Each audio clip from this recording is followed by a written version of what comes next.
Hello again, it is me. I'm back.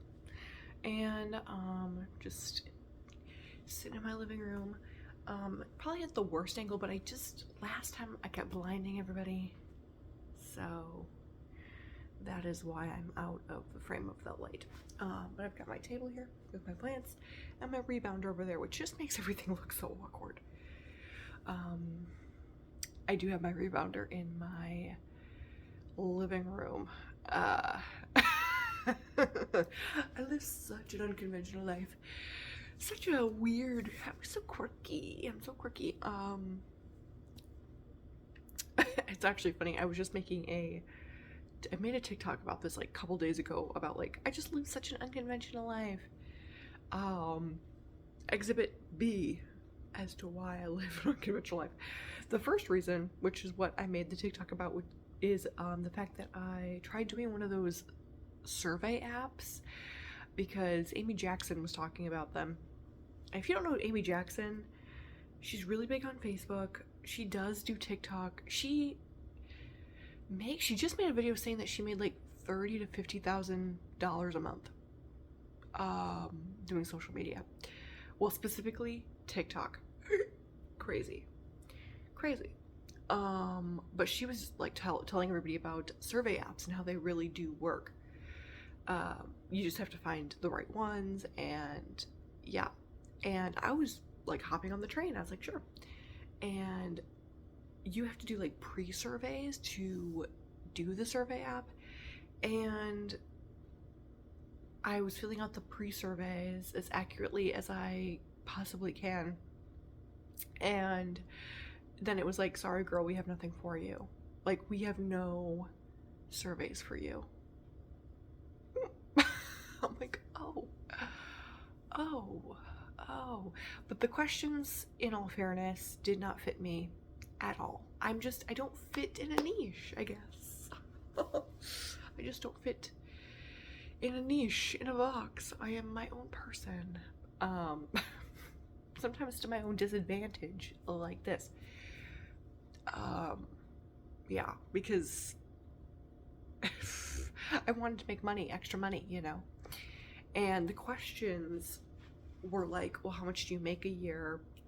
How much is your household income a year? Which I'm unemployed because of you guys know the whole slew. I don't need to go into it.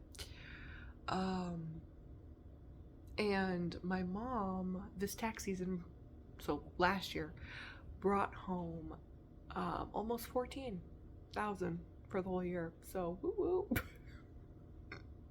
And they were like, how much does your household bring in? And the least amount on there was 50,000. I said 50,000 or less. I'm like, well, I'm 50,000 and way less, sister, way less. So yeah, that was right off the bat. I should have gotten a clue.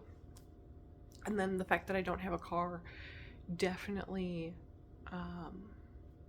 limited a lot of it,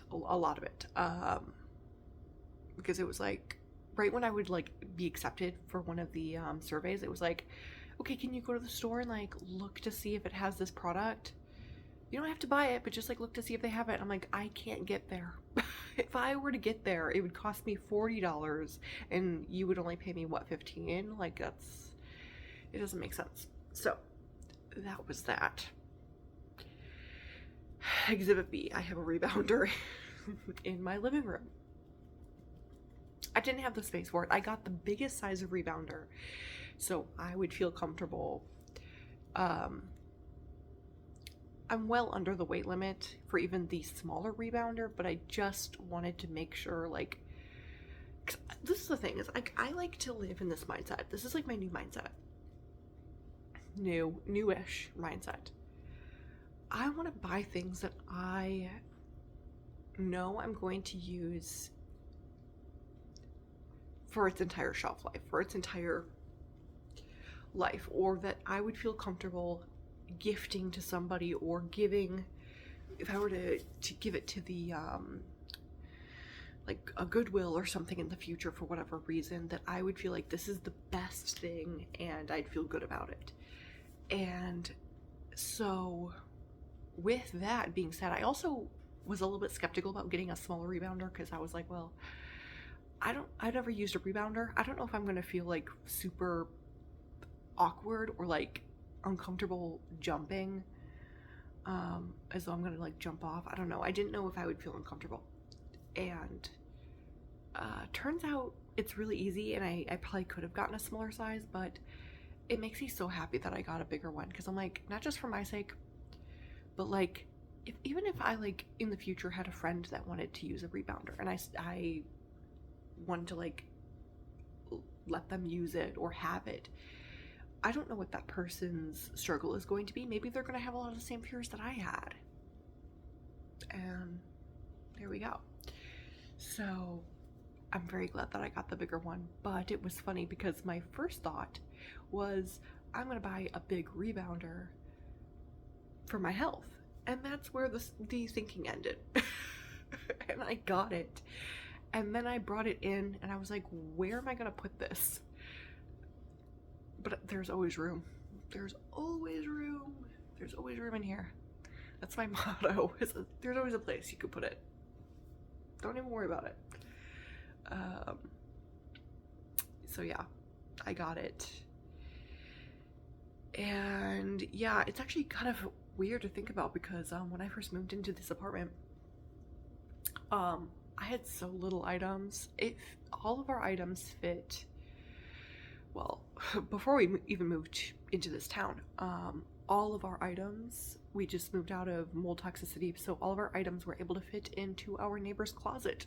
Everything I owned fit into a small closet, so there's that. And then we gained a little bit here and there, some items, but when we lived in that cottage, the place was fully furnished, so we didn't need a couch, we didn't need chairs, we didn't need all of the bulk that most people have. I didn't have that yellow hutch or any of that's a 3-piece set. Didn't have any of that. Didn't have that little table. Actually, I think that might be one of the only things I did have is that little that round table. I don't know what I'm talking about. So yeah, I didn't have like a lot of big pieces. And so when I moved into this apartment, this space felt massive. This space felt like, what did I just walk into? There's no way I'll ever be able to fill this up. And here I am. Here I am buying a rebounder and being like, where do I put it? And that's on blessings. That's on blessings on blessings. So yeah. Anyway, having a little bit of a hard time enunciating, so I hope this is clear, all of this. Mostly having troubles enunciating because I have been super mucusy. Like, TMI maybe for some people, but this is healing. So yeah. It's also been very weird because tomorrow Monday, maybe today for you. It is today. It's 12 right now. Sorry. Would that be March 2nd? Is week 19 for me of the anti-inflammatory diet. And since starting the anti-inflammatory diet, so far, I have lost 17 pounds, which is astronomical. I may have lost more now. I'll have to weigh myself tomorrow because that's my weigh-in day, but 17 pounds is crazy. If you guys know my journey on this in healing from mold, I have consistently, no matter what I did, no matter what I ate, no matter if I worked out less, more, ate less, did not matter. The pendulum did not move, the scale did not move. I was consistently 230. I just was. I was 100 pounds overweight, and I gained that 100 pounds in only a few months' time. It was just this whole crazy thing. I talk about it all the time, but nothing changed, and I was that weight almost the entire time I was in mold. And so and I've tried binders and all of this stuff. I've been in a process of healing for a long, long time. And so for me to lose 17 pounds, it's far more than just weight that I'm talking here. It's a shift. It's a healing shift. It means that my leptin is healing, my cortisol is healing. My body is finally in a sense of safety instead of feeling like it is in a famine. It's been in a state of fear and famine for so long. And so the fact that I have lost 17 pounds is crazy. It's crazy. And so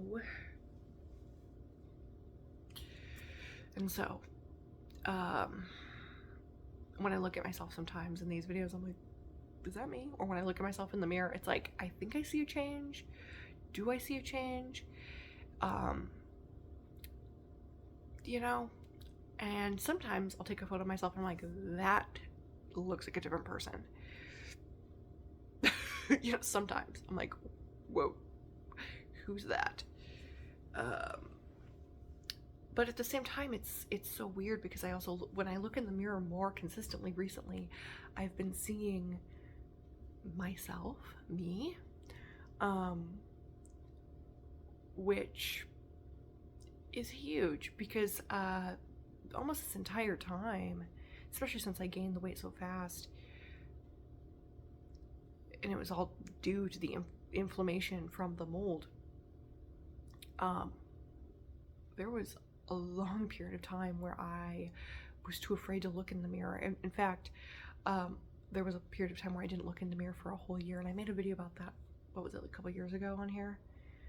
But I didn't look in the mirror for an entire year. I didn't even look at myself every time I passed by a mirror, or I didn't even have a good phone at the time, so I didn't even have the option of like taking selfies. I was like, I'm not looking at myself because it was scary looking at myself. I didn't recognize this at all, and it was very disassociative when I looked in the mirror. And so yeah, the fact that I'm able to look in the mirror now, and not just like look in the mirror, but I'm able to see myself, like I feel like, whoa, like, yeah, that's me. Because for so long I've looked in the mirror and just been like, that's not really me. Like, I guess I have to accept that that's me, but that's not me. It's like I couldn't see myself. And that might just be also the fact that, less so the fact that I was that weight, because I don't think that this has anything to do with the weight itself, right?